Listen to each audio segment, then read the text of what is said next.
Welcome back friends, आप सबका बहुत बहुत स्वागत है मेरे यूट्यूब चैनल हीलिंग प्लस 777 में। आज के दिन हम रीडिंग करेंगे कि आप लोगों के रिलेशनशिप के लिए क्या हेल्दी है और क्या नहीं है और किस चीज़ पे काम करने की ज़रूरत है। एक जनरल रीडिंग रहेगी। और अगर आप मेरे चैनल पे नया है तो चैनल को जरूर सब्सक्राइब कीजिएगा, वीडियो को लाइक कीजिएगा यदि आपको पसंद आ जाता है तो। और अगर आप मुझसे पर्सनल रीडिंग करवाना चाहते हैं तो उसके लिए डिस्क्रिप्शन बॉक्स में दे रखा है लिंक, आप उसको पढ़ सकते हैं। आपसे आपकी ईमेल पर कॉन्टैक्ट कर लिया जाएगा। आप चाहें तो मुझे इंस्टाग्राम पर भी डायरेक्ट मैसेज कर सकते हैं, इंस्टाग्राम का लिंक भी है डिस्क्रिप्शन बॉक्स में। तो आपके सामने रखे हैं यहाँ दो डेक, ये है राइडर वेट का टैरो डेक और ये है एंजल टैरो कार्ड्स। तो अगर आप दोनों में से देख लीजिएगा कि आप किसकी तरफ अट्रैक्ट हो रही हैं या किस में से आप रीडिंग सुनना चाहते हैं। आप चाहें तो दोनों में से सुन सकते हैं, दोनों में से आप अपने काम की चीज़ ले सकते हैं, यानी कि अपनी जो भी आपको पॉजिटिव लगता है, जो भी आपको सही लगता है, आपके लिए काम कर सकता है, तो आप ज़रूर उसको देख लीजिएगा। टाइम स्टेप में दे दूँगी डिस्क्रिप्शन बॉक्स में, तो ज़रूर चेक कर लीजिएगा ताकि डायरेक्ट आप अपनी रीडिंग देख सकें। तो आइए स्टार्ट कर लेते हैं। Welcome deck one. आइए देख लेते हैं जिन्होंने भी राइडर वेट की टैरो डेक को चुना था, आप लोगों के लिए क्या मैसेजेस आ रहे हैं और किस तरह की एनर्जीज हैं आप लोगों की। बहुत खूबसूरत कार्ड आ गया है, पहला ही एस ऑफ कप्स का कार्ड आया है। तो कार्ड तो बता रहा है कि बहुत ना प्यार भरे रिलेशन की आपकी जो शुरुआत रही है बहुत ही प्यार भरी रही है। और कुछ ना कुछ देखिए चीज़ें इस तरह की हो रही हैं ना आप लोगों के बीच में।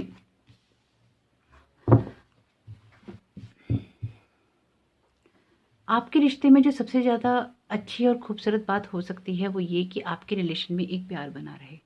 अगर आप अपने रिश्ते के अंदर दिमाग चलाने की कोशिश करेंगे ना, आप चलाने की कोशिश करेंगे आपके पार्टनर, तो वो इस रिलेशनशिप में काम नहीं करने का है। यानी कि सिर्फ ये आप लोगों का जो रिलेशन है ना, वो सिर्फ ना प्यार पे टिका हुआ है। अगर आप अपना दिमाग चलाते हैं या आपके पार्टनर अपना दिमाग चलाते हैं तो कहीं ना कहीं उलझनें बहुत ज़्यादा बढ़ जाएंगी आप लोगों के लिए, इस रिलेशन के लिए, इस रिलेशन में। और साथ में 9 ऑफ पेंटिकल्स का कार्ड यहाँ पे ये बता रहा है कि एक दूसरे को ना, आप शायद आप दोनों ही इस तरह के नेचर के हो रहे हैं कि या तो आपके पार्टनर आपको कंट्रोल करना चाहते हैं या आप अपने पार्टनर को कंट्रोल करना चाहते हैं। तो देखिए ये एनर्जी वर्क नहीं करेगी। आप लोगों को एक स्टेबल ग्राउंड में ही इस रिश्ते को बनाना होगा। अगर आप चाहते हैं कि आपका रिश्ता एक खूबसूरती वाला मुकाम लेकर आए या आगे बढ़े, तो ये बहुत ज़्यादा ज़रूरी है कि आप अपने रिलेशनशिप में ना एक हारमोनी लेकर आएँ, बजाय इसके कि आप उसमें एक टेंशन लेकर आएँ।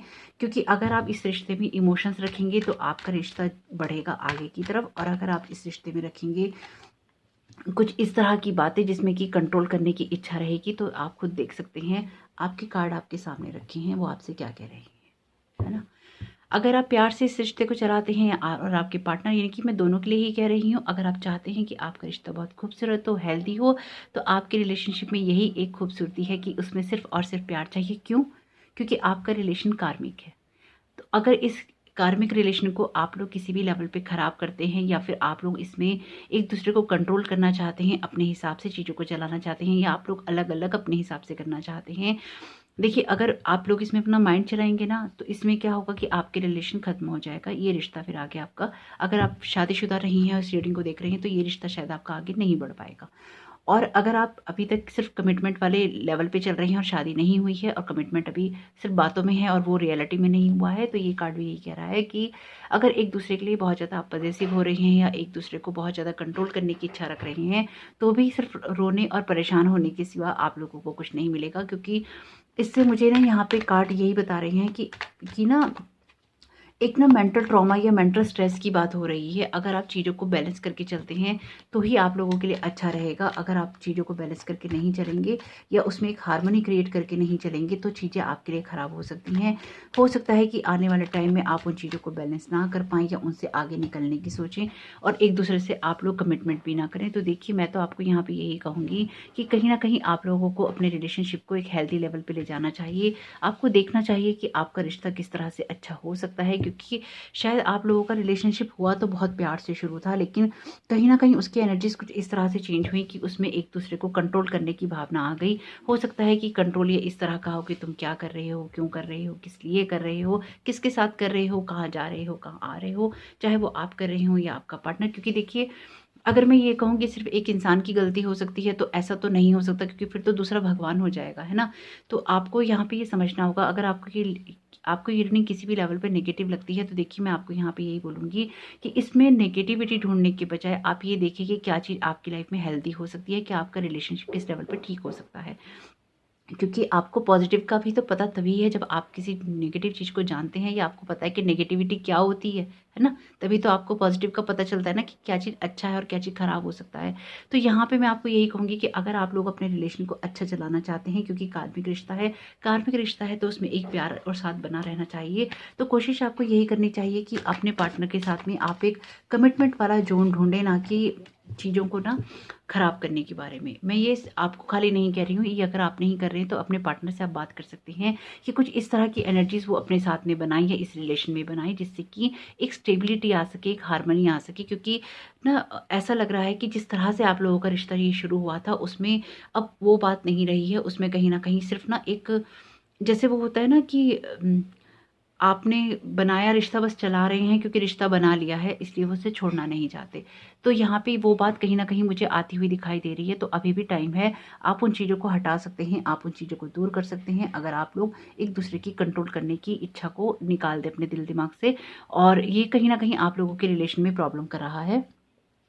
See the light with in your self and everyone else, यानी कि जैसा आप खुद के लिए चाहते हैं, ये अगर चाहें तो रीडिंग अपने पार्टनर को भी दिखा सकते हैं। अगर आपको लगता है आपका पार्टनर इस तरह की चीज़ करता है तो उनको नहीं करनी चाहिए, क्योंकि जिस तरह की चीज़ आप अपने लिए एक्सपेक्ट कर रहे हैं वही आपका पार्टनर अपने लिए चाहता है, या आपका पार्टनर जिस तरह की चीज़ एक्सपेक्ट कर रहा है कि आप करें तो आप भी फिर वही चाहने लगते हैं। कहीं ना कहीं इस तरह की चीज़ यहाँ पे मुझे दिखाई दे रही है जो कि आपके रिलेशनशिप में हेल्दी नहीं है। अगर आप चाहते हैं कि आपको फ्रीडम मिले तो आपका पार्टनर भी यही चाहेगा। अगर आपका पार्टनर चाहता है कि आपको वो कंट्रोल रखे तो फिर आप भी यहीं जाएंगे। कहीं ना चीज़ें फिर प्रॉब्लमेटिक हो जाती हैं और प्रॉब्लम करने लगती हैं। तो कार्ड कह रहा है there is not enough attraction और chemistry to keep this relationship going. Maybe शायद आप लोगों के रिलेशन में यही एक प्रॉब्लम आई है कि एक दूसरे को कंट्रोल करने की इच्छा ने वो केमिस्ट्री खत्म कर दी, या वो चीज़ों को खत्म कर दिया जो कि इस रिश्ते में हो सकती थी या इस रिश्ते को लेकर आगे चल सकती थी। रिलीजियस फैक्टर का कार्ड है, your love life is influenced by your religious upbringing and spiritual path. देखिए, ये जब भी कार्ड आता है मैं हमेशा ये बात बोलती हूँ कि ये आपका स्पिरिचुअल पाथ भी हो सकता है, या आपकी अपब्रिंगिंग भी हो सकती है, ये आपके थॉट भी हो सकते हैं, आपके बिलीफ सिस्टम भी हो सकते हैं। क्योंकि जब किसी इंसान की सोच किसी और तरह की हो और आपकी सोच किसी और तरह की हो तो उसमें एक बार के लिए एडजस्ट करना थोड़ा-सा मुश्किल हो जाता है, करने के बावजूद भी कई दिक्कतें आ जाती हैं। यहाँ मैं ये कहना चाहूँगी कि देखिए, मैं यहाँ पे आप सुन रहे हैं रीडिंग, इसलिए मैं नहीं कह रही। यहाँ पे मुझे ऐसा दिखाई दे रहा है कि एनर्जी बहुत हाई हो रखी है आपके पार्टनर की, और इस रिलेशनशिप को अगर आप चाहते हैं कि एक कमिटमेंट में जाए, यानी कि एक नाम हो इस रिश्ते का, एक नाम मिले इस रिश्ते को, तो कहीं न कहीं इसमें एक स्टेबल बिहेव करने की ज़रूरत है। एक हेल्दी इसमें ना लाने की ज़रूरत है कि हेल्दी हो जाइए।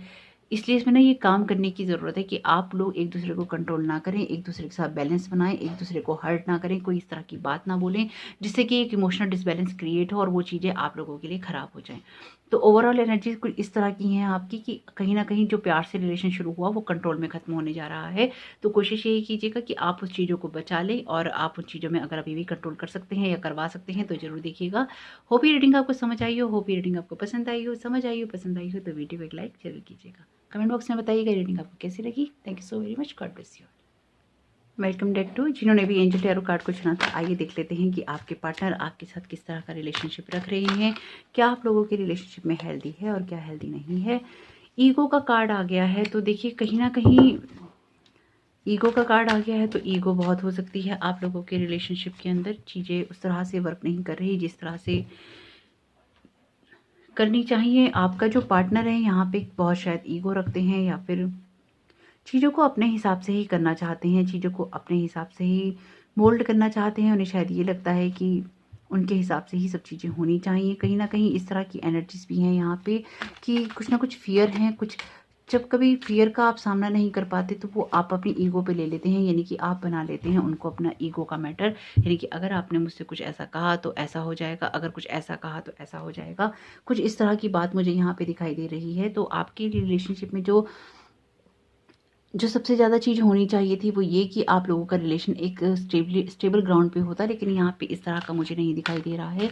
कहीं ना कहीं देखिए, ये आपके लिए ना एक बड़ी घटना की बात कर रहा है, क्योंकि ये 2 मेजर अरकाना के कार्ड हैं। यानी कि ये लाइफ का जो आपका जो भी ये रिलेशन है ना, ये एक कार्मिक रिलेशन। और ऐसा लग रहा है मुझे कि ना, हो सकता है आप में से कुछ लोग जो देख रहे हो ना, वो कहीं ना कहीं हर्ट ऑलरेडी होके बैठे हैं। द एम्प्रेस का कार्ड है, अगेन आप लोगों के लिए कार्ड आया है द मेजर अरकाना का। तो कहीं ना कहीं देखिए, चीज़ें आप लोगों के लिए ठीक हो सकती हैं अगर ईगो छोड़ दी जाए। यहाँ पे इस तरह का दिखाई दे रहा है कि एक पर्सन ओह माय गॉड! आपके लिए 5 में से अभी तक देखिए 4 मेजर अरकाना के कार्ड आ गए हैं। चीज़ें हेल्दी हो सकती हैं, हैप्पी हो सकती हैं, उनमें ग्रोथ हो सकती है, उसका हैप्पी आउटकम हो सकता है। बस यहाँ पे चीज़ों को में थोड़ा-सा ना ईगो छोड़ने की ज़रूरत है, लेकिन ऐसा लग रहा है कि जो आपके पार्टनर हैं, उनमें ना बहुत ईगो है या फिर बहुत ईगो पे ले लेते हैं अपनी हर बात। जो भी कोई बात होती है उसे फ़ौरन अपनी ईगो पे ले लेते हैं। बहुत ही डिप्लोमेटिक पर्सन हो सकते हैं। चीज़ें वही कहते हैं, यानी कि बहुत अपने ना कॉन्फिडेंटली चीज़ों को कहते होंगे, कॉन्फिडेंटली करते होंगे। एक प्रोफेशनल अप्रोच उनकी होगी किसी भी चीज़ को करने के लिए, यानी कि वो टैक्ट होगा उनके अंदर जिससे वो चीज़ें हैंडल कर लेते हैं। बहुत ही बैलेंस्ड पर्सन होने वाले हैं, यानी कि इमोशंस तो इनके अंदर थोड़े कम ही हो सकते हैं। एक प्रैक्टिकल अप्रोच मुझे ज़्यादा दिखाई दे रही है यहाँ पे। चीज़ें आपके लिए अच्छी हो सकती हैं, चीज़ें आपके लिए हेल्दी हो सकती हैं। एक कहीं न कहीं हो सकता है कि ये ना एक लेविश लाइफ़ जीते हों, इस तरह भी हो सकता है कि इनकी जो लेविश लाइफ़ की वज़ह से, ये जो इनकी लाइफ़ में अबंडेंस है उसकी वज़ह से कहीं न इनके अंदर वो ईगो आ गया है, या इस तरह से चीज़ें हो रही हैं जो कि आपके रिलेशनशिप में आपको भी लगता होगा कि हेल्दी नहीं है, या कभी-कभी आप भी इन चीज़ों से परेशान हो जाते होंगे। तो यहाँ पे जो इस तरह के कार्ड ये एनर्जी दे रहे हैं या कार्ड बता रहे हैं ना, तो देखिए आपके लिए एक हैप्पी आउटकम की बात करते हैं। ये बता रहे हैं कि आप लोगों के रिलेशन में ना एक बैलेंस होना चाहिए जो किसी लेवल पे नज़र नहीं आ रहा है, या उसमें थोड़ी-सी दिक्कत नज़र आ रही है कि वो बैलेंस नहीं हो पा रहा है, क्योंकि शायद इनकी ईगो, आपके जो पर्सन है चाहे वो मेल है या फीमेल, ये मैटर नहीं करता। अगर वो फीमेल भी हैं तो भी हो सकता है उनकी बहुत ज़्यादा प्रोफेशनल अप्रोच हो चीज़ों को लेकर, या उनका ईगो उनके सामने आ जाता हो, चीज़ों को वो उतनी स्टेबल ग्राउंड में नहीं देखती हूँ जितना उनको देखना चाहिए। Believe in yourself, see yourself doing well and you will, यानी कि आप अपनी तरफ से आप इस रिश्ते में बहुत अच्छा कर रहे हैं, तो आप अपने आप को अच्छा करते हुए ही देखिए। अच्छा अपनी तरफ से ही इस रिलेशन में आप अपना अच्छा देने की ही कोशिश कीजिए, ताकि आपको कल को ये अफ़सोस ना हो कि एटलीस्ट आपकी तरफ से कोई कमी हुई। क्योंकि यहाँ पे ऐसा लग रहा है कि आप ना इस रिश्ते में होने के बावजूद भी ना कहीं न कहीं अपने आप में ना एक अकेलापन महसूस करते हैं, या फिर आपके पार्टनर का ध्यान आपकी तरफ उतना नहीं रहता जितना रहना चाहिए। कुछ ना कुछ ऐसा दिखाई दे रहा है। सेपरेशन का कार्ड है, time apart from your partner is on the horizon. तो देखिए, मैं ये तो नहीं कहूँगी कि ये बिल्कुल इस तरह की चीज़ है कि सेपरेशन आपका हो रहा है, लेकिन मैं यहाँ पे ज़रूर ये कहूँगी कि आपके पार्टनर की वजह से कहीं न कहीं आप लोगों की लाइफ़ में हो सकता है बार-बार ये झटके लगते हों, यानी कि एक बार आप लोगों का सेपरेशन हो चुका हो, या एक बार आप लोगों का ब्रेकअप हो चुका हो, कुछ इस तरह की एनर्जीज़ हैं यहाँ पे। तो आपको ये रिलीजियस फैक्टर की बात भी कर रहा है। Your love life is influenced by your religious upbringing and spiritual path. अभी ये पाइल 1 में भी यही कार्ड आया था, ये कार्ड भी आया था मतलब। तो मैं जब भी ये कार्ड आता है, मैं उनको भी यही बोल रहा था और आपको भी यही बोलूँगी कि जब भी ये कार्ड आता है, मैं सिर्फ़ इसे धर्म के रूप में नहीं लेती हूँ कि रिलीजियस फैक्टर्स हैं। हो सकता है आपकी अपब्रिंगिंग अलग हो, आपके थॉट्स अलग हों, आपके बिलीफ सिस्टम अलग हो, आपके सोचने का तरीका अलग हो।